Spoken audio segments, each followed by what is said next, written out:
একজন আল্লাহর ওলি আসছে এলাকায়, আল্লাহওয়ালা বুজুর্গ মুত্তাকি, যাদের চেহারা দেখলেও বেনামাজি টুপি মাথায় দেওয়ার নিয়ত করে। হিন্দু ছেলে হুজুরের নাম শুনাই হাতটা লাগাইয়া মুসাফা করে, হুজুর একটু দোয়া করবেন, আমি সনাতন ধর্মের ছেলে। হুজুর সালামের হাতটা দইরা চেহারা দিয়ে তাকাইয়া, হুজুর এক ধ্যানে তাকায় তাকায় চোখের পানি ফেলে কাঁদতেছে। ছেলেটার অন্তরে ভয় আসলো, আমি কোনো বেয়াদবি করে ফেললাম নাকি? হুজুর বেয়াদবি করেছি? বলে না বাবা। তো কাঁদেন কেন? আল্লাহর ওলি বলে বাবা মাওলা পাকের কুদরত দেখে কান্না করি। বলে কি কুদরত? আল্লাহর ওলি ডাক দিয়া কয় বাবা এত সুন্দর একটা চেহারা দিয়া তোমারে আল্লাহ বানাইছেন, আমার আল্লাহ তোমারে জাহান্নামের আগুনে জ্বালাইবেন কি আল্লাহর মোটেও দয়া হবে না? ছেলেটাই কথা শুই না চুপ চলে গেল। আর ওই কথা কলবে ভাতাক্কা লাগাই দিস। বাড়িতে গিয়ে ঘুমায়, মাথা গরম। হুজুর কি বলল? রাতের বেলা ঘুম নাই। হুজুর আমার একটু দূরে ইশারা দিছে জাহান্নামের আগুন। আরে দূরে না, আমি যদি মরে যাই আমার মরার সময় তো আগুন লাগাবে, ধর্মের এটা নিয়ম নীতি না। আমি দুনিয়ার আগুনেও জ্বলবো না, জাহান্নামের আগুনে জ্বলবো না। একটা দৌড় দিয়া হুজুরের ঠিকানা নিয়ে আল্লাহর ওলির বাড়িতে গিয়া কয় হুজুর আমারে মাফ করে দেন, আল্লাহ এত সুন্দর করে আমারে বানাইছেন, আমি জাহান্নামের আগুনে জ্বলবো না, আমারে কালেমা পড়ায় দেন, আমি মুসলমান হইয়া নবীর মুহাব্বত নিয়ে কবরে যেতে চাই। ও এলাকার মুসলমান যুবকেরা, ও বৃদ্ধ বাবাজিরা, ও পর্দার আড়ালের আম্মা জানেরা, এরে আম্মা জান, আপনারা নবীদের মা, সাহাবায়ে কেরামের মা, আউলিয়ায়ে কেরামের মা, হাফেজে কোরআনের মা। আপনারা খাদিজা রাদিয়াল্লাহু আনহার মতো নারী, ফাতেমা রাদিয়াল্লাহু আনহার মতো নারী, আয়েশা রাদিয়াল্লাহু আনহার মতো নারী কয়দিন আর বাঁচবেন? আম্মাজান আয়েশার জীবনী পড়েন, আম্মাজান খাদিজা রাদিয়াল্লাহু আনহার জীবনী পড়েন। কেমন খাদিজা মায়ার নবীর স্ত্রী। আম্মাজান খাদিজার বয়স হলো 40, আমার মায়ার নবী দুজাহানের সরদারের বয়স হলো মাত্র 25। আমার নবীর ভরা যৌবনের বিবাহের প্রথম স্ত্রী আম্মাজান খাদিজা। দুইজন স্বামী বিদায়ের পর আমার মায়ার নবীকে আম্মাজান গ্রহণ করলেন। ওই খাদিজার কথা মনে করে নবী সহ্য করতে পারেন না। আম্মাজান একদিন বলে, আমি দেখি আমার রুমের মধ্যে বসে আমার নবী গুনগুন গুনগুন করে কান্না করে। আমি নবীকে জিজ্ঞাসা করলাম নবী কেন কাঁদেন? আমি আয়েশার কোনো বেয়াদবি হয়েছে নাকি? বলে না, তোমার বেয়াদবি কেন হবে? আম্মাজান আয়েশা বলে হতেই তো পারে, কারণ আমার বয়স তো কম, আমি তো বাচ্চা মানুষ। আপনার সাথে আমার বিবাহের বন্ধন হলো 6 বছরে, আর আমি আয়েশার যখন 9 বছর বয়স তখন আমি আপনার ঘরে আসছি। আম্মাজান আয়েশার যখন 18 বছর বয়স তখন নবী বিদায় নিয়ে চলে গেলেন। হিসাবটা বুঝে থাকলে বলেন আম্মাজান আয়েশা নবীর ঘরে থাকলেন কত বছর? 9 বছর। দেখছেন নি ঘুমায় ঘুমায়। 6 বছরে নবীর সাথে বিবাহের বন্ধন হলো, 9 বছরে নবীর ঘরে আসলেন, 18 বছরে নবী বিদায় নিলেন। ঘর করলেন কয় বছর? 6 বছর, 9 বছর, 18 বছরের কন্যা বিয়া হয় না। আমাদের দেশে এখনো 18 কি হয় না, বিবাহ হয় না। আর আম্মাজানের 18 সময় রসুল বিদা, নবী এমন দোয়া দিয়ে গেছেন। আম্মাজান আয়েশা বলেন এই 9 বছর রসুলের ঘর করলাম, টোটাল বয়স আমার 18। আমি 2000-এর উপরে হাদিসের হাফেজা হয়ে গেছি। আল্লাহ আমারে এমন ইলম দান করেছেন, এত জ্ঞান দান করেছেন। বড় বড় বড় বড় সাহাবায়ে কেরাম কোন মাসআলায় আটকাইয়া গেলে আমার কাছে আসতো, আর আম্মাজান আয়েশা জবাব দিলে তাদের হল হয়ে যাইতো, সমাধান হয়ে যাইতো। এইটা কিতাব পড়ে পাওয়া যায় না, আল্লাহ এমনি দান করে। আল্লাহ দান করবে, আল্লাহ অনেক ইলম সিনার মধ্যে দিয়ে দেয়, বান্দার সিনা যদি পবিত্র হয়। ইলমে রায়ে जो करदन बेहिसाब खल्के रादा दन बेबासवाब। আম্মা জান আয়েশা বলেন নবী তো কেন কাঁদেন? নবী বলেন ও আয়েশা, মাঝে মাঝে আমার খাদিজার কথা মনে পড়ে গেলে চোখের পানি ধরে রাখতে পারি না, কারণ তুমি আমার সুখের সময়ের বিবি, খাদিজা আমার দুঃখের সময়ের বিবি।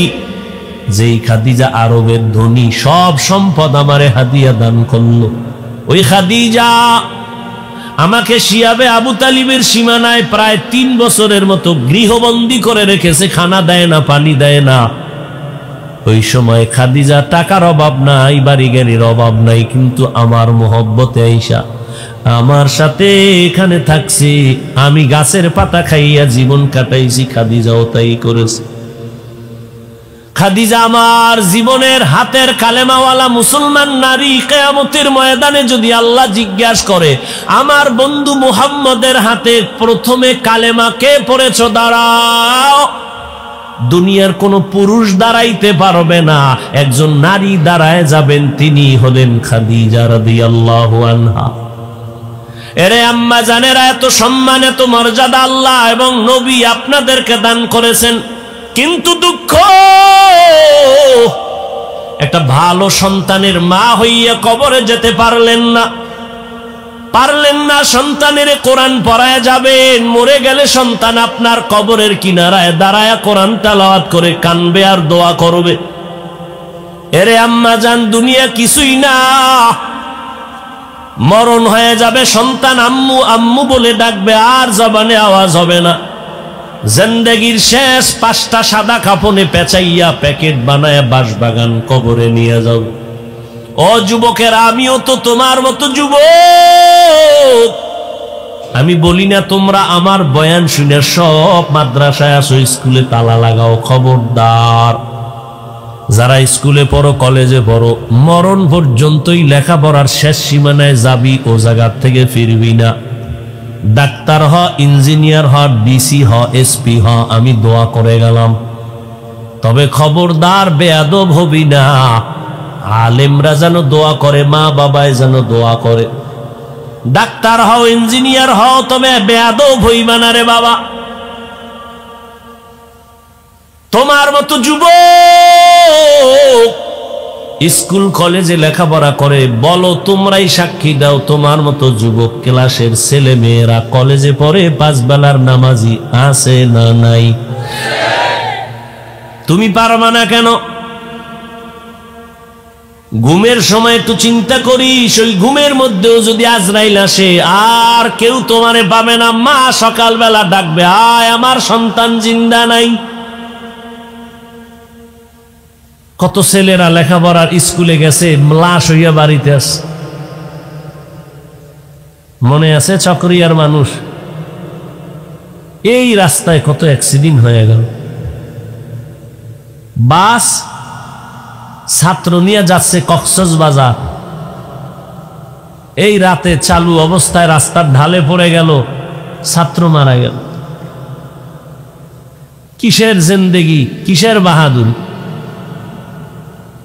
আজকে আমি বক্তা, তুমি শ্রোতা, আজকে তুমি কোটিপতি, আমি গরিব। কোন বাহাদুরি চলবে না। যখন মরণ এসে যাবে, 3টা সাদা কাপড়ের প্যাকেট বানায় গেঞ্জিটা বেলেট দিয়ে আপন জনেরা কেটে রাখবে। অযুবক, ওই সময় কবরে যাইবা, কে ধনী, কে মাওলানা, কে এলেমওয়ালা, কোনো ভেদাভেদ নাই। 3টা প্রশ্ন সবার বেলায় জাগা। ফেরেশতা এসে বলবে, রবের পরিচয় দাও, ধর্মের পরিচয় দাও, রহমাতুল লিল আলামিনের পরিচয় দাও। এরে নবীর উম্মতের সাহাবায়ে কেরামদের ভেতরে 10 জন সাহাবা জান্নাতের টিকিট পেলেন দুনিয়ায়। এরপরেও তারা মরণ পর্যন্ত কান্না করেছেন, কবরে কেমনে থাকবো, হাসরের মাঠে কেমনে উঠবো। এরে নবীর উম্মতের দল, কবরের বয়ান শুনিয়া আম্মাজান খাদিজা কাঁদতেছেন। নবী বলেন, কাঁদেন কেন? কবরে আমি একা কেমনে থাকবো, এই জন্য কান্না করি। নবী আমার উপায় কি হবে, আমার ভয় লাগে। নবী আমার ইন্তেকালের পরে আপনি কবরের কিনারা একটু বসে থাকবেন, আমার সুয়াল জব যেন আসান হয়ে যায়। ও আল্লাহর বান্দারা, ও যুবকেরা, এখনো সময় আছে, তওবা করে নাও। আজকে আমিও যদি প্যান্ট শার্ট টাই লাগায় দাড়ি কেটে চলতাম, কেউ আমারে বাধা দিত না। এই শীতের ভিতরে ঠান্ডা পানি দিয়া ওযু বানাইয়া নামাজ পড়া কি পরিমাণ কষ্ট, এর কোনো সীমানা নাই। কত মানুষ গালি দেয়, কওমি মাদ্রাসায় পড়লাম, কত মানুষ কত কথা বলে, বাজে কথা, তারপরও নামাজ ছাড়ি না, বেপরদায় চলি না। ও আল্লাহর বান্দারা, টুপি মাথায় দিলে মাথা গরম, সব বুঝি, তারপরও কেন এই রাস্তা ছাড়ি না রে বাবা? আল্লাহর কোরআন সত্য, কোনো মিথ্যা নাই। কত বেঈমানেরা চেষ্টা করলো, অপচেষ্টা, ভুল বের করার পারলো না।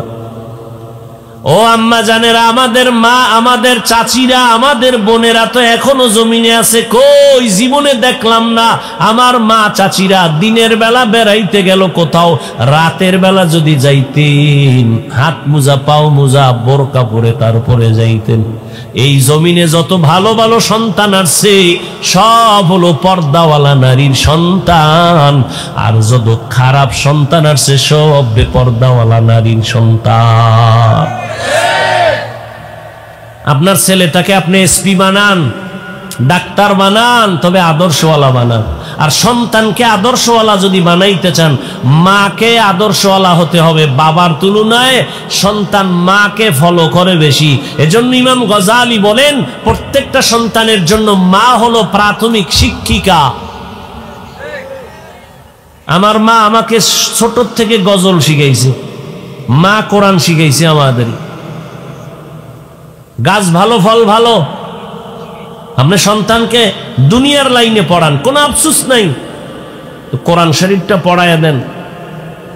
যুবকেরা ফজরের পরে না হয় এশার পরে 1 ঘন্টা সময় কোনো আলেমের ইমামের পেছনে দাও, 3 মাস শুদ্ধ করে কোরআন শিখে ফেলবা। যেদিন কোরআন পড়তে জানবা সেদিন বুঝবা নামাজে মজা কেমন।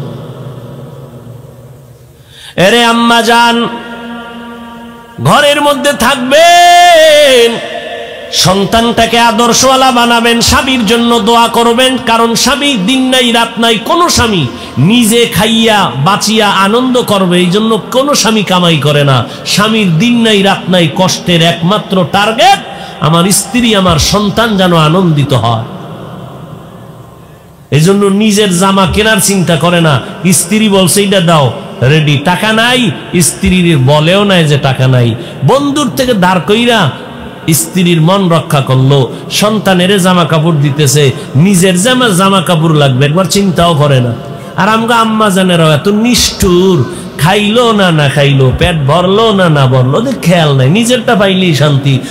পাইয়াও যদি শুকর আদায় করতো তাও না, একটু স্বার্থে আঘাত লাগলে এই ঘরে আইসা জীবনে শান্তি পাইলাম না। আম্মা জানদের এটা চূড়ান্ত একটি খারাপ অভ্যাস।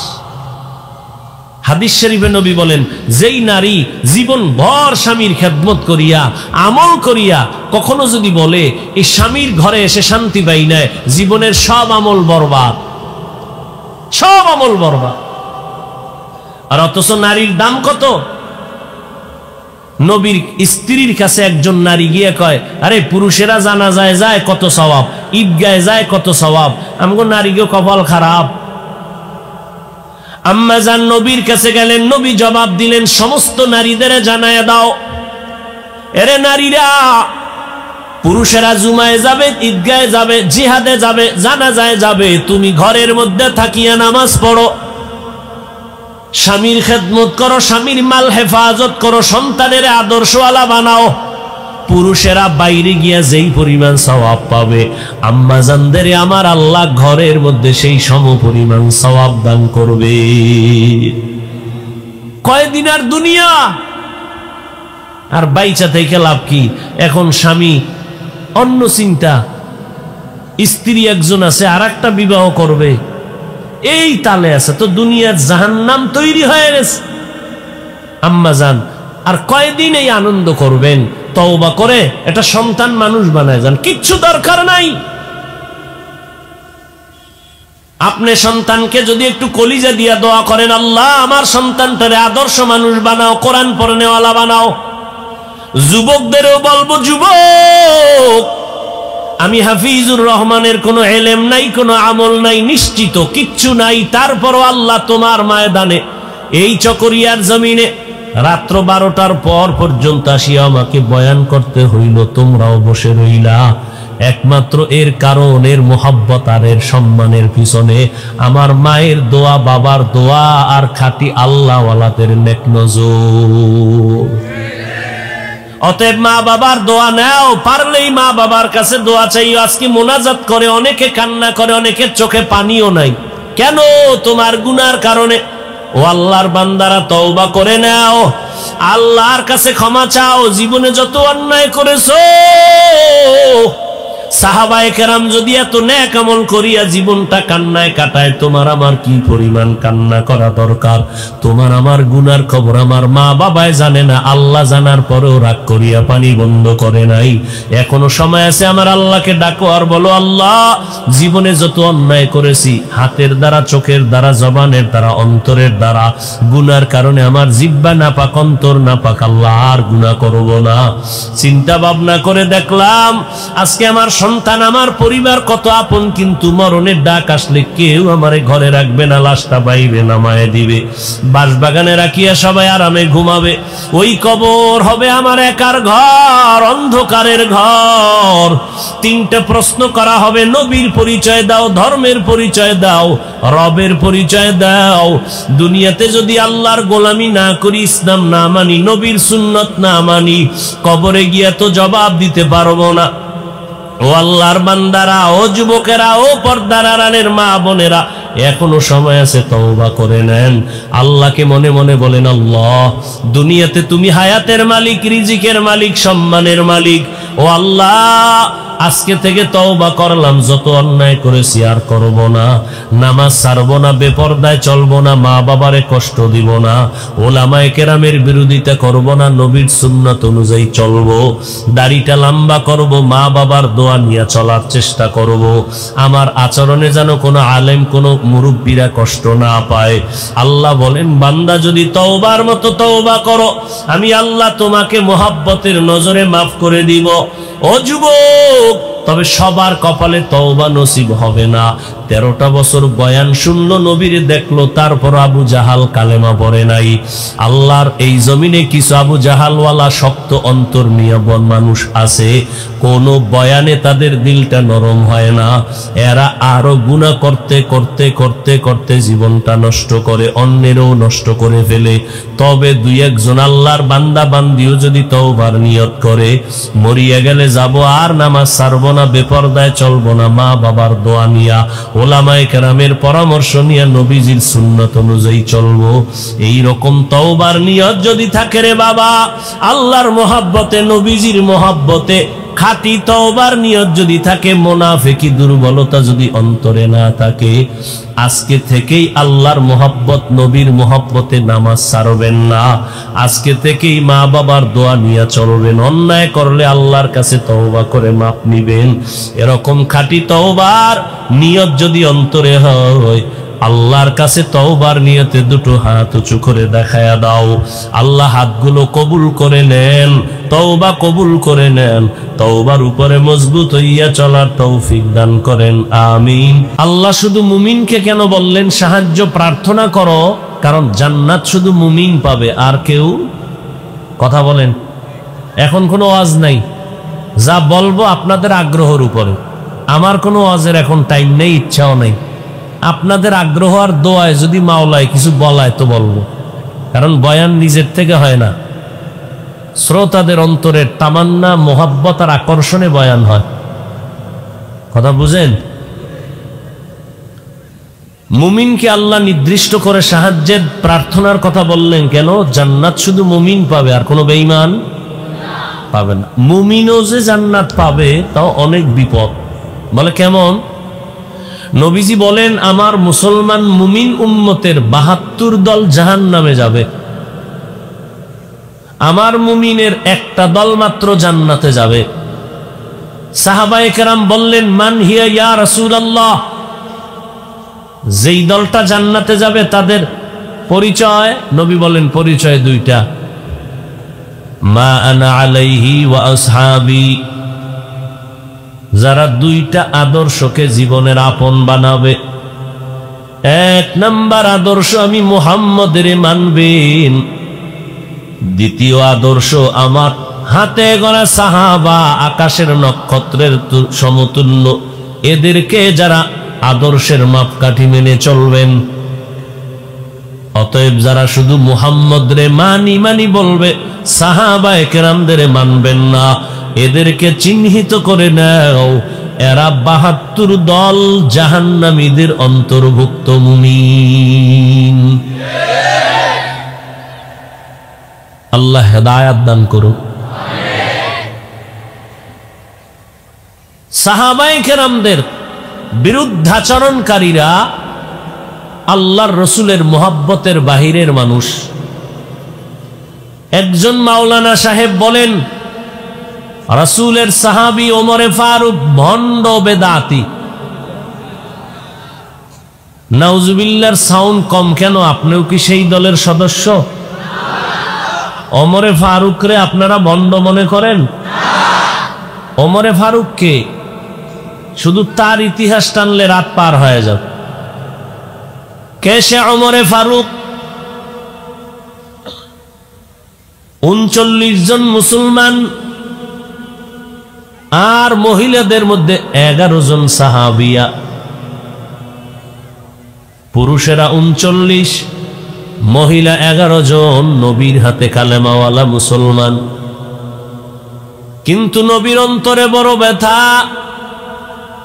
2 ওমরের, 1 ওমর যদি কালেমার পতাকা তলে আসতেন, ইসলামের জন্য রাস্তা আসান হয়ে যেত। 40 নম্বরের কোঠা পূরণের জন্য ওমর হাজির, আল্লাহর দরবারে দোয়া করেছেন, আমার আল্লাহ দরজা খুলে দিয়েছেন। ওমর নবীর হাতে আইসা কালেমা পড়লেন, ইতিহাস আপনারা জানেন। যেই ওমর তরবারি নিয়ে দৌড়ায়, মুহাম্মদের কল্লা ফালায়া 100 লাল উট পুরস্কার নিয়ে যাবে আবু জাহালের হাত থেকে। আল্লাহ বলে, ও বান্দা তুমি জানো না, দুনিয়ার মানুষ চাইলে কিছুই হবে না, আমি আল্লাহ চাইলে সব হবে। আল্লাহ চাইলে সব হয়, বান্দা চাইলে কিছুই হয় না। হ্যাঁ, বান্দার চাওয়াটা যদি আমার আল্লাহর চাওয়ার সাথে মিলে যায়, তখন বান্দার আশাও পূরণ হয়ে যাবে। নমরুদ নামের বান্দা চেয়েছিল জমিনের মধ্যে ইব্রাহিম নামের কোন বান্দা আসতে দিবে না, পাইলে জবাই করে দাও। আল্লাহর সিদ্ধান্ত, ইব্রাহিম আসবেই না। ও নমরুদ, তোর নাকের ডগা আমি পাঠাবো। জানা থাকলে বলবেন, বান্দার সিদ্ধান্ত টিকলো নাকি আল্লাহটাই টিকলো? ফেরাউন নামের বেঈমান চাইল জমিনের মধ্যে মুসা নামের কোন বাচ্চা জন্ম নিবে না, পেলেই হত্যা করে দাও, স্বামী স্ত্রী এক জায়গায় ঘুমাতে পারবে না। আল্লাহ চাইলেন, এই বেঈমান, আমি মুসাকে শুধু পাঠাবই না, তোর ঘরে রেখে তোর টাকায় বড় বানাইয়া লালন পালন করায়া তোর গালের মধ্যে চর লাগাইয়া তোরে আমি সাইজ করব। কাদের কুদরত দারি বার কামাল, আন্তা রব্বি আন্তা হাসবি যুল জালাল, তুহি কাদের জলিলুল্লাহ জাহাদার, বহর হালে তুহি মেরা নিগাহদার। ব্রিটিশ বেঈমানেরা চাইল হিন্দুস্তান তথা ভারতের জমিনে কোরআনের আওয়াজ চলবে না, মাদ্রাসায় তালা লাগাও। 1 জন আর 2 জন না, 14,000 আলেমের গলায় ফাঁসি দিয়া লাশটা গাছে ঝুলাইয়া দিল। আল্লাহ চাইলেন, রে বেঈমান, তোরা চাও ভারতের জমিনে কোরআনের আওয়াজ বন্ধ করে দিবি, আর আমি আল্লাহ চাই সারা দুনিয়ার জমিনে কোরআনের যত বাতি জ্বলবে সব বাতির পাওয়ার হাউস আমি দেওবন্দের মধ্যে বানায় দিব।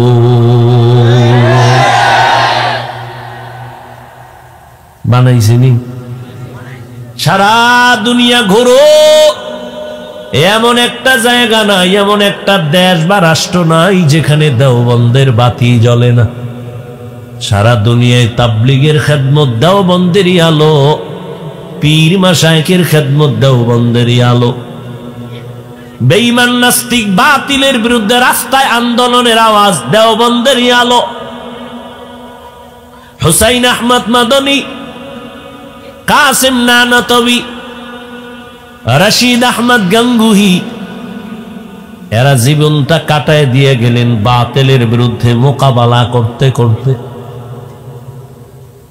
এই জন্য অনেকে বলে তাবলীগে দ্বন্দ্ব লেগেছে। আমি বলি না না, হক আর বাতিলের মধ্যে দ্বন্দ্ব লেগেছে। কারণ এই 12টা মাস না ঘুম না খানা, এত কষ্ট করে করে সারা দেশ দৌড়াই। আপনাদের পায়ে ধরে ধরে বিনয়ের সাথে বয়ান করি, মনে হয় যেন এত দুর্বল হইয়া বয়ান করি, মনে হয় যেন আপনাদের টাকার কেনা গোলাম আমি। এত দুর্বল হয়ে এত বিনয়ী হইয়া পায়ে হাত রেখে বয়ান করে কি বুঝাইতে চাই? 2টা স্লোগান উম্মতের অন্তরে পরিপূর্ণ ঢুকাইয়া রাখতে চাই। একটা স্লোগান হলো, বান্দা জীবনে যতদিন বেঁচে থাকবি গোলামি করবি আমার আল্লাহ, জমিনে যতদিন বেঁচে থাকবি আদর্শ মানবি মদিনাওয়ালা নবী।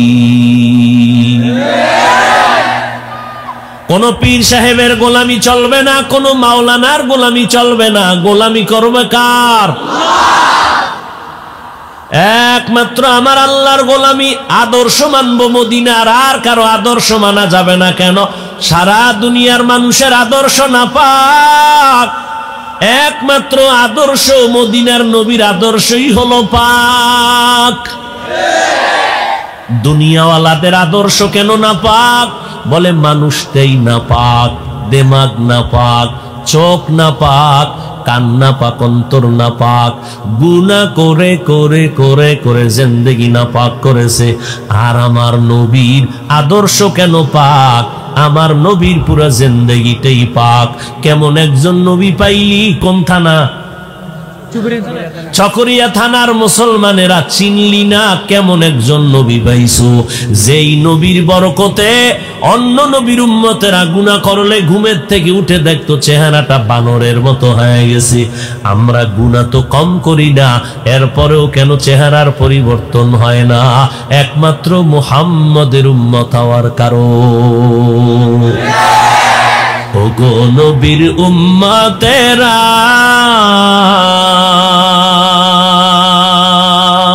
হয়ে আজি দিশাহারা,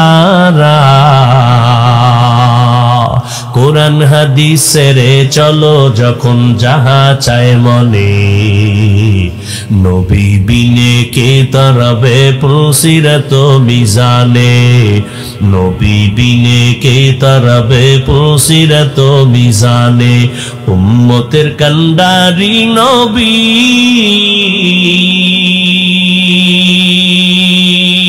কাঁদছেন উম্মতের লাগি,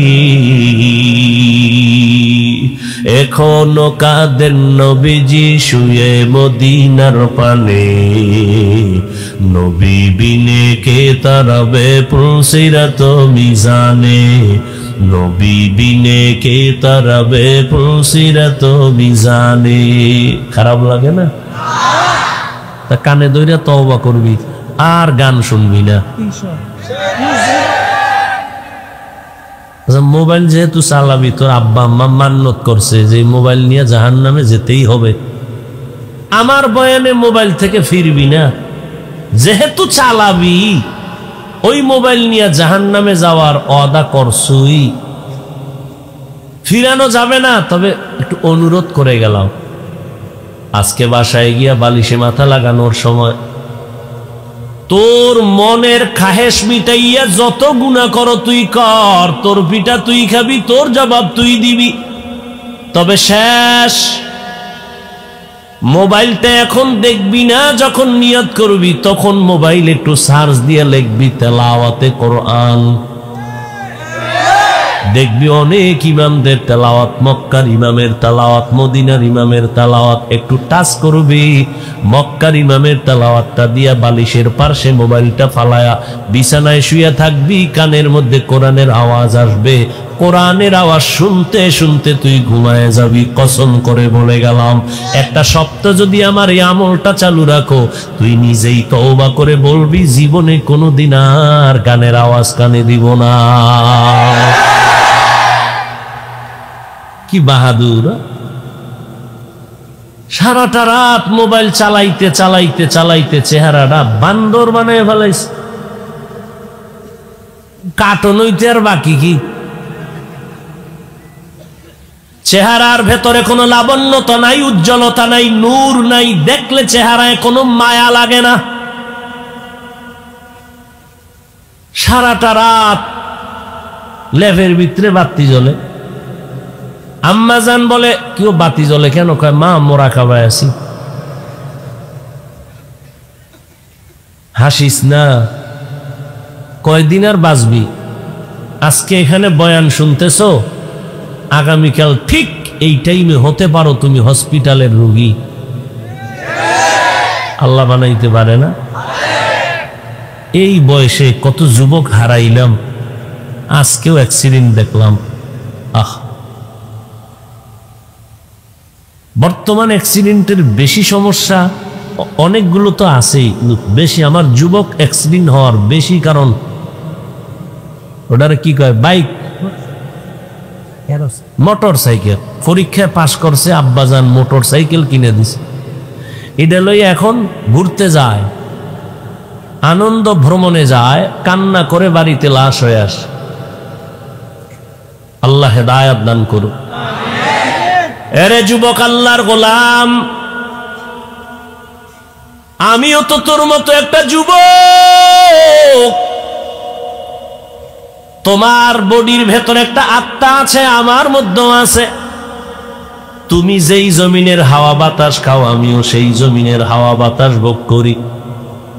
তোমার অন্তর যেমন গুনার দিকে দৌড়ায়, আমার অন্তর আরো বেশি, হাজার গুণ বেশি দৌড়ায়। কারণ তোরে শয়তানে ধোঁকা দেয় একজন, আর আমি হাফিজুর রহমান রে 1000 শয়তান অল টাইম আমারে ধোঁকা দেয়। কারণ তোরে ধোঁকা দিয়া যেই পরিমাণ ক্ষতি না হবে, আমারে যদি একটু ধোঁকায় ফালাইতে পারে, শয়তানের বিজয় হবে, মুসলমানের বদনাম হয়ে যাবে। এই জন্য জিন শয়তানও ধাক্কায়, মানুষ শয়তানও ধাক্কায়। মানুষ রূপী শয়তানও পেছনে লাগা আছে, তিল পাইলেই তাল বানায় দেয়। আছে না নাই? আল্লাহ হেদায়েত দান করেন। ও যুবক, আল্লাহর গোলাম, তুমি আজকে যাদের লেখা ইংলিশ বই পড়ে ইংলিশে কথা বলো, অঙ্ক শিখলা যাদের বই পড়ে, বলো এই যুবকেরা বল, আল্লাহকে সাক্ষী রেখে বল, যেই বইটা স্কুল কলেজে পড়িয়া ইংলিশ শিখলি, অঙ্ক শিখলি, বিজ্ঞান শিখলি, বল ওই বইগুলো আসমান থেকে আসছে নাকি কেউ লিখেছে? এবার চিন্তা কর, আল্লাহ তো তোরে আকল দিছে, কুত্তা শুয়ারের আকল দেয় না।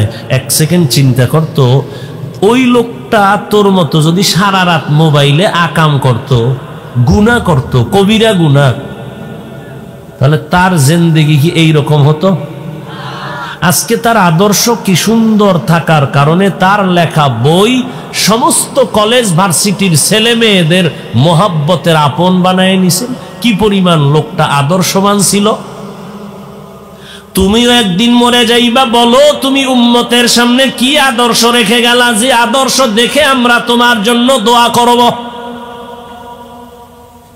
পারছো কোনো আদর্শ রাখতে? ব্যবহারটাও ভালো দিতে পারলি না, তোর ব্যবহারে তোর মা বেজার, তোর আব্বা বেজার, আমরা বেজার, মুরব্বীরা কষ্ট পায়। সালাম তো নাই, কালাম নাই, মইরা গেলে সবাই খুশি। একটা বেয়াদব জমিন থেকে চলে গেল, দিলটা শান্ত হয়ে গেল। এই আদর্শ নিয়া কবরে গিয়া উপায় নাই, তোর দুনিয়াও বরবাদ, আখিরাতও বরবাদ। কয়দিন আর বাঁচবি রে যুবক? তোমাদের প্রিয় এক বন্ধু গানের শিল্পী মাইকেল, তোমাদের বন্ধু না? এই যুবকেরা, একটা গান গাইতো, $100 লক্ষ হাদিয়া। মাইকেলের গান ইয়া মাইনসে শুনে, আল্লাহ কি গান গাইতো। আর এই গানে পাগল দুনিয়া। একটা গানে $1 লক্ষ হাদিয়া ভাইয়া মাইকেল সিদ্ধান্ত নিল, টাকার পাহাড় পেয়েছি, আর মরব না। বলে জীবনের শেষ তো মরতে হবে, তুই তো ফেরাউনও না। নমরুদ, ফেরাউন, সাদ্দাত, হামান, কারুন আল্লাহ সব ধ্বংস করে ফেললেন। মাইকেলেরও একদিন মরা লাগবে। কয় মরব ঠিকই, তবে আমার দিলের তামান্না এই জমিনে আমি 150 বছর পর্যন্ত বেঁচে থাকব, তারপরে আজরাইলের সাথে আমার মোলাকাত করব। এই মাইকেল 150 বছর বেঁচে থাকার জন্য যত দুনিয়ার লাইনে প্রস্তুতি দরকার গ্রহণ করলো। খালি হাতে কারো সাথে হাত লাগায় না, জীবাণু চলে আসবে। এক একটা খানা শতবার চেক করে খায়। 15 থেকে 20 জন ডাক্তার মাইকেলের অল টাইম পাহারা দেয়, চেক করে। 150 বছরের আগে মরবে না যেই মাইকেল। আল্লাহর কুদরত, বান্দা চাইলে হবে না, আল্লাহ চা চাইবেন তাই হবে। মাইকেলের বয়সটা যখন 50-এর কোঠায় ঢুকলো মাত্র, 20 জন ডাক্তার, মরণ তোমায় নিবে ঘিরি, যদিও সুদূর আকাশ পানে লুকাও, সেটায় লাগিয়ে সিঁড়ি। নদী পথে নৌকা চালাও ও মাঝি ভাই, বেলা ডোবার আগে আমি ওপার উঠতে চাই। ডুবে গেলে বেলা রে আর উঠে না, ভেঙ্গে গেলে মেলা রে আর জমে না। কয়দিন আর বাহাদুরি করবি রে বাবা? এমন একটা দিন নাই 365 দিনের মধ্যে যেদিন যুবকের লাশের খবরও নেই। আজকে গাড়ি চলছে চট্টগ্রামের পথকে উদ্দেশ্য করে, হঠাৎ একটা বড় বাস ব্রেক করে ফেলল। হুন্ডায় বসা 3টা লোক ব্রেকটা কন্ট্রোল করতে না পেরে বাসের ভেতরে চলে গেল নিচ দিয়া। চোখের সামনে দেখলাম, এই তো দুনিয়া। এখন তুমি সুস্থ আছো, বাসায় পর্যন্ত নিরাপদে যাওয়ার গ্যারান্টি নাই। কত জায়গায় খবর পাই, বলে হাফিজ ভাই আপনার বয়ানে আসতে গিয়া রাস্তায় একটা যুবক মরে গেছে, গাড়িতে অ্যাক্সিডেন্ট হয়ে। মোনাজাত দিয়া বাড়িতে যাওয়ার সময় অ্যাক্সিডেন্ট হয়ে এক যুবক মরে গেল। যুবকের লাশ আর লাশ। মরণ তো লাগবেই, তবে মানুষ হইয়া মরার চেষ্টা করো রে বাবা। আমরা সারা দেশে চিল্লাইয়া এই কথা বলি না, পাস করলি টুপি মাথায় না দিলে গুনাহ হবে, একবারও বলি না রে বাবা। কওমি মাদ্রাসায় লেখাপড়া করেছি, আলিয়ার বিরুদ্ধে বলি না, স্কুল কলেজের বিরুদ্ধে বলি না, এবং এ কথাও বলি না যে কওমি মাদ্রাসায় না পড়লে তোমরা জাহান্নামে যাইবা, একবারও বলি না, হিংসাও করি না। লম্বা পোশাক পরলাম, অন্য পোশাক ওয়ালাকে হিংসাও করি না, গালিও দেই না, দেখলে সালাম দেই। কিন্তু কপাল আমাদের বড় খারাপ, আমগো সালাম তারা দেয় না, আমরা দিলেও সালাম লয় না। কি বিষয় বলে মাথায় পাস করলি? একটা টুপিকে কেন্দ্র করে দল আলাদা করে বলেছে, অথচ দুঃখ হিন্দুদের ধর্ম আলাদা, আদর্শ আলাদা, ইহুদির ধর্ম আলাদা, আদর্শ আলাদা, খ্রিস্টানের ধর্ম আলাদা, আদর্শ আলাদা, বৌদ্ধদের ধর্ম আলাদা, আদর্শ আলাদা, মুসলমানের ধর্ম এক, আদর্শ এক। ও চকরিয়ার মুসলমান, তোমরাও যে আল্লাহর গোলাম, আমি বান্দাও সে আল্লাহর গোলাম। তোমার আল্লাহ আমার আল্লাহ এক, তোমার নবী আমার নবী এক, তোমার কাবা আমার কাবা এক, তোমার কোরআন আমার কোরআন এক, নাকি আলাদা? তোমার কাবা আমার কাবা এক, তোমার ধর্ম আমার ধর্ম এক, তোমার আল্লাহ আমার আল্লাহ এক, তোমার নবী আমার নবী এক। তুমি আমি দুনিয়াতে আসছিও এক, শুধু চকরিয়ার মানুষ লঙ্গি ভরে আসছিল। বিদায় বেলাটাও হবে এক। আমি বান্দার মরণকালে 3টা সাদা কাফন। আপনাদের এলাকার রিক্সা ড্রাইভারও যদি মরে যায় তাকেও কয় কাফন। আমার কাফন তোমার কাফনের গণনার আকারে সংখ্যা এক, কালারও নাকি? তাবলিগলাদের কাফনের কাপড় আলাদা, চকরিয়ার মানুষের কাফন আলাদা। পরবি না লম্বা পোশাক, মরার পরে তোরে বোরকা ভরাইয়ে কবরে নিব। পরবি না? তবে ওই সময় বোরকা পরে লাভ কি? আগে ভর কাজ। শীতের দিনে সকালবেলা দেখবা আর্মিরা মহড়া দেয়, রাস্তায় হাঁটে, হাঁটে না? একটা বাচ্চা কয়, হুজুর দেখছেননি? কি? আর্মি হেঁটে গেল। কিছুক্ষণ পরে বলে, দেখছেননি? কি? বলে পুলিশ গেল। তারপরে কি? কয় র্যাব গেল। তুই কেমনে বুঝলি কে আর্মি কে র্যাব কে পুলিশ? মাইক লাগায় বলছে, আমরা আর্মিরে যাচ্ছি। কয় না, কেমনে বুঝলি? কয় পোশাক আমাদের বুঝাইয়া দিল। দুনিয়ার সরকারের কাছে যদি পোশাকের মূল্য হয়, আমার মদিনাওয়ালা নবীর পোশাকের কি মূল্য হবে না? পেটের ধান্দায়, চাকরির ধান্দায় প্যান্ট শার্টটাই পরো। এজন্য আলেমরা কখনো গুনাহগার বলে না, ফতোয়া দেয় না গুনাহ করেছ। কিন্তু আমার মালিকের ঘরে যখন মেহমান হইয়া নামাজে হাজির হও, বলো সেখানেও কি মদিনার পোশাকটা পরা যায় না? তাহলে আমাকে ফয়সালা দাও। তুমিও মুসলমান, আমিও মুসলমান, তোমার আল্লাহ আমার আল্লাহ এক, তোমার নবী আমার নবী এক, তোমার কোরআন আমার কোরআন এক। হয়তো বলো তোমার প্যান্ট শার্টটাই পরাটাই সঠিক পোশাক, তাহলে আমাকে দলিল দাও। আমি গায়ের জামা কাপড় আগুন দিয়ে পুড়ে ফেলবো, এখন প্যান্ট শার্টটাই লাগাবো। আর যদি বলো না হাফিজ ভাই আপনাদের পোশাক আসল পোশাক, তাহলে পাও দুইটা আগাইয়া দাও। আমি পায়ে হাত রেখে বলবো, আমার মোহাব্বত, আমার নবীর মোহাব্বতে মদিনার পোশাকটা গায়ে লাগানোর চেষ্টা করো। চাকরির উসুবাদে করো ভিন্ন কথা, তুমি পেটের ধান্দায় প্যান্ট শার্টটাই লাগবে ভিন্ন কথা। কিন্তু নবীর মোহাব্বতে যখন নামাজে যাও, ওলামায়ে কেরামের মজলিসে যাও, ওই সময় মদিনার পোশাক লাগায় দাও। 10 মাইল দূরের থেকে তাকাইলে বুঝা যাবে নবীর উম্মত হেঁটে যায়। মদিনার পোশাক লাগায় দাও রে বাবা। কই আমগো মাথা তো নষ্ট হয় নাই।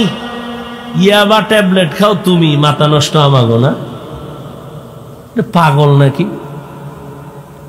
নেশা পান করো তুমি, মদ পান করো তুমি, মায়ের সাথে খারাপ আচরণ করো তুমি, বাবার সাথে খারাপ আচরণ করো তুমি। আর আমরা এখন বক্তা বক্তা ভাব আসছে না ভিতরে? একটা কথা বলেন, আছে না ভাব? আমার থেকে ভালো বক্তা বাংলাদেশের আছে কে রে? এই যে এক ভাব, এরপরও এখনো আলহামদুলিল্লাহ চেষ্টা করি মায়ের কাপড় ধুইয়া দিতে, বাবার জুতা সুজা করতে।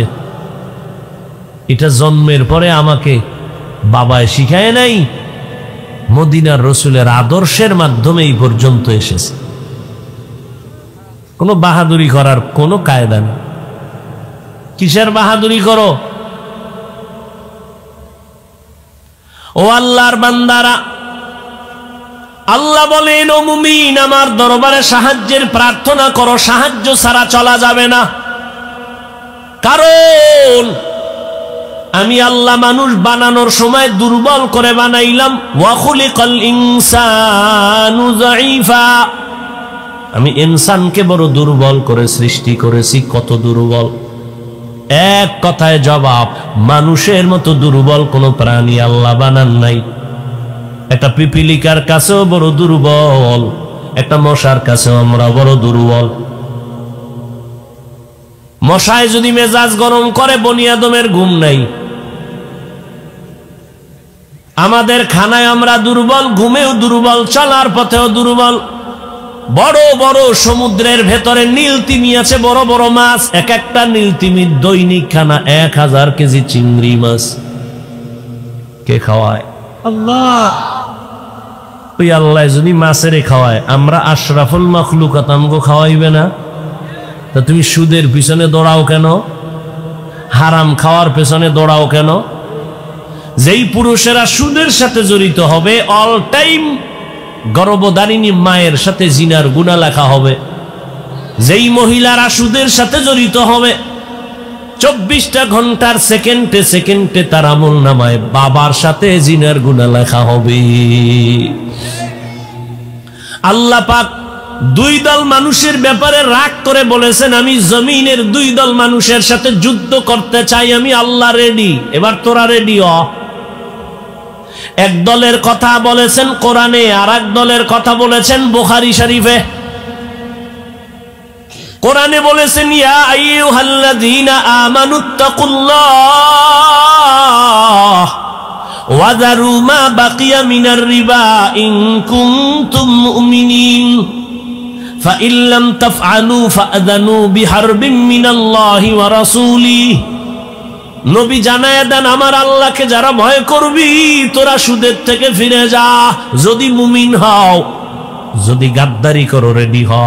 আল্লাহ রেডি, নবী রেডি তোর সাথে যুদ্ধ করার জন্য। বান্দার সাথে আল্লাহর যুদ্ধ লাগেনি, কথা কয় না। সিংহে যদি কয় আমি ছাগলের সাথে যুদ্ধ করব, এটা বেমানান। আল্লাহ একটা থাপ্পড় দিলে উপায় আছে। যেই নমরুদ্দা আল্লাহকে মেরে ফেলার জন্য বাঁশের সিঁড়ি দিয়ে উপরে যায়, আল্লাহকে গুলি করবে, মেরে ফেলবে। আল্লাহরে মারলে কেসা খতম। সিঁড়ি বানায় উপরে গেছে, তীর মারছে। আল্লাহ কি বুদ্ধি কম রাখেন? তোমার মেমোরির ভিতরে জিবি কমায় বাড়ায় যে আল্লাহ, সে আল্লাহর বুদ্ধি কম। একটা প্রাণীর গায়ে লাগছে তো রক্ত আসছে, নিচে এসে কয় দেখ এই রক্ত, আল্লাহরে মেরেই ফেলেছে। ওয়ামাকারু ওয়ামাকারাল্লাহ ওয়াল্লাহু খায়রুল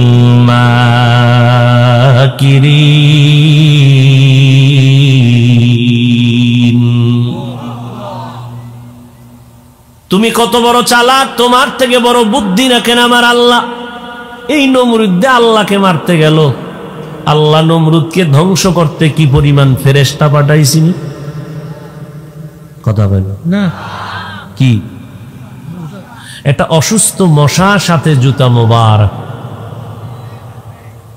এত বড় সান কপালের জুতা লাগলে মোবারক না কইলে হক আদায় হয়? মশা ঢুকছে কোন জায়গা দিয়া? নাকে দিয়া চান্দির মাথায় গিয়ে এখন বসে বসে রেস্ট নেয়, ফাঁকে ফাঁকে একটা মিস কল দেয়। নমরুদের চান্দি গরম, ডাক্তার কবিরাজ কত ঔষধ, হালুয়া, মাথা ঠিক নেই। আল্লাহর কুদরত, হঠাৎ জুতার কাছে কাইতে হইয়া মাথার সাথে যখন টাচ করলো, মাথা হিমেল হয়ে গেল। নমরুদ কয় জুতার ভিতরে এত বরক, তা আগে জানি না। জুতা বান্ধা দে মাথা। কে করবে এই কাম? জুতার থেকে আলাদা করলেই মাথা গরম, জুতা মাথায় বাড়ি মারলে ঠান্ডা। নমরুদ বলে এই জুতার থেকে আলাদা করা যাবে না, প্রয়োজনে টাকা দিয়ে কর্মচারী রাখো জুতার বাড়ি দেওয়ার জন্য। এই বরকত থেকে বঞ্চিত হওয়া যাবে না। টাকার বেতন দিয়ে কর্মচারী রাখিয়ে কর্মচারী আয়, জুতার বাড়ি যত জোরে দিবি বেতন তত বাড়ায় দিন। আল্লাহর মাই, দুনিয়ার মাই। হায় হা, সেই মশা আছে না? আছে না এখনো? এসি মশারি লাগায় ঘুমাইছেন, বাতি বন্ধ, হঠাৎ কানের সামনে চোখ বন্ধ করে তন্দ্রাচ্ছন্ন কানের সামনে মশায় গান গা। এত দামি মশারির ভিতরে মশা, মাথা গরম, বাতি জ্বালায়া মশা ঢুকলো কিভাবে? আল্লাহ কয় আমি তোর ইমানদারে পরীক্ষা করি, দেখ একটা মশার ছোট্ট ছিদ্র দিয়া মশারির ঢুকলো মশা, তোর কানের ছিদ্র কত বড়? কানের সামনে মশা ঘুরে একবারও ভিতরে ঢুকে না, ইচ্ছা করলে পারে না। আল্লাহ কত দয়াময়। আল্লাহ বলেনি ফেরেশতা আমার বান্দাটারে পাহারা দাও। সারাটা দিন দোকানদারি করেছে, কষ্ট করেছে, ব্যবসা গেছে, ঘুম নাই, খানা নাই, রাত্র 12টার সময় বাচ্চাদের জন্য ঘরের জন্য খাবার নিয়ে আসছে। বাচ্চাগুলো লেখাপড়া করে কষ্ট করে রাত দিছি ঘুমানোর জন্য, ঘুমাবে। আম্মা জান ঘরের ভেতরে বাচ্চা নিয়ে যার পর নাই কষ্ট করে আগুনের সামনে জীবন কাটায় দিল। বাচ্চার যত্নার কারণে ঘুমাইতেও পারে না। এই ফেরেশতা পাহারা দাও, একটা মশা যেন আমার বান্দা বান্দির কানের মধ্যে ঢুকতে না পারে। আমার আল্লাহ কেমন দয়াময়। রাত্র 1টার সময় ঘরে যাবেন, দরজায় গিয়া মোবাইল টিপ দিবেন, কল করবেন, ভেতরে মা ঘুমায়, সবাই ঘুমায় গেছে, কল হচ্ছে, রিসিভ করে না। দরজার ভিতরে জোরে ধাক্কা দিলেন, এই ম্যাডাম এখনো ঘুমাও, দরজা খুলো না। দরজা ভাঙতেছে, স্ত্রীর কোনো আওয়াজ নাই। ওদিকে তাকায় দেখেন আমার আল্লাহর কুদরত, আম্মা জানের পাশে একটা শিশু বাচ্চা ঘুমাচ্ছে রাতের বেলা। বাচ্চাটা এত ডিস্টার্ব করলো, মা ঘুমাইতে পারে না, কষ্ট করতে করতে 2 ঘন্টা শেষ, হালকা ভাবে কাঁচা ঘুমে মা পড়ে গেল। দরজায় জোরে লাথি মারলেন, আঘাত করলেন, মা টের পায় না, মোবাইলে রিং বাজে, মা শুনে না। কিন্তু আল্লাহর কুদরত, ঘুমের মধ্যে বাচ্চাটার উপরে আম্মা জান অসচেতনতার কারণে ঘুমের মধ্যে যদি মা একটু কাত হইয়া বাচ্চার উপরে পড়ে যায়, ঘুমের মধ্যে বাচ্চাটা মরে যাবে। আম্মা জান যতই ডান পাম বা পার্শ্ব পরিবর্তন করে বাচ্চার উপরে পড়ে না। এমন কি আপনি দরজায় জোরে আঘাত করলেন, মায়ের কোনো আওয়াজ আসলো না, শুনলই না, কিন্তু বাচ্চাটা হালকা মায়ের পাশে ঘুমায় একটু হালকা আওয়াজ দিছে, সাথে সাথে মা সজাগ হয়ে বাচ্চার গায়ে হাত দিছে। আল্লাহর মতো দয়াময় কেউ আছে? আছে? সে আল্লাহরে মানো না রে বাবা?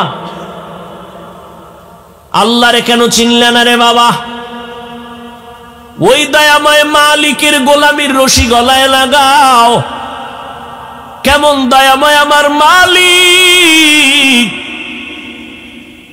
আরে 70-50 বছর পর্যন্ত যদি অন্যায় করো, আল্লাহর কাছে তওবা করো, একটা সেকেন্ডে তোমার 70 বছরের গুনাহ মাফ হয়ে যাবে। হে খোদা দয়াময় রব্বুল আলামিন,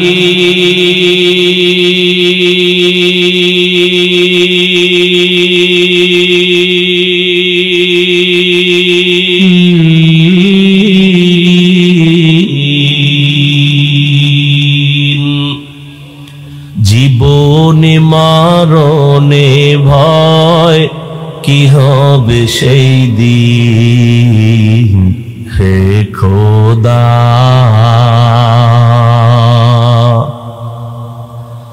ধরাতে আসিয়াজি বড়ই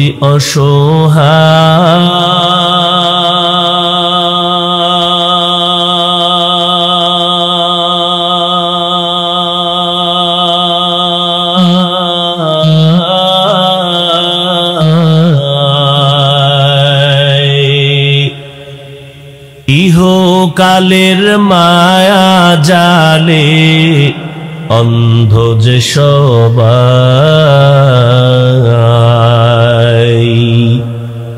দাও হেদায়াত মুক্তি দাতা গফুরুর রহিম।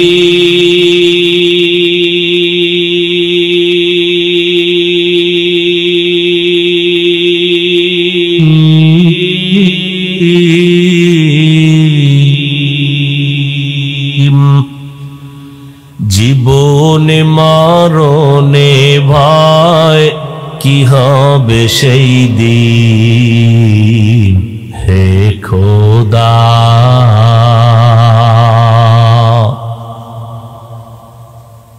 আল্লাহর এক বান্দা নাফরমান গুনাহগার একটা মূর্তি বানাইয়া সামনে ওটারে নিয়া সনম সনম কয়া ডাকে।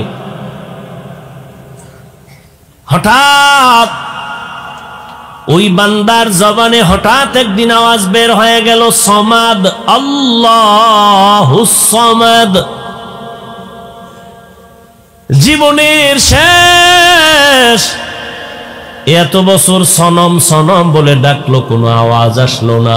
যখনই তার অজান্তে জিহ্বা থেকে সমাদ শব্দ বের হয়ে গেল, হঠাৎ করে কানের ভেতরে আওয়াজ, লাব্বাইকা ইয়া আবদি। ও বান্দা তুই কেন ডাকো, আমি আল্লাহ তো হাজির। বান্দা বলে কে তুমি? বলে আনা রব্বুক, আমি তোর রব। তোরে আমি সুন্দর করে বানাইছি, এমন সুন্দর করে আর কোন প্রাণী বানাই নাই। এক হিন্দু ছেলে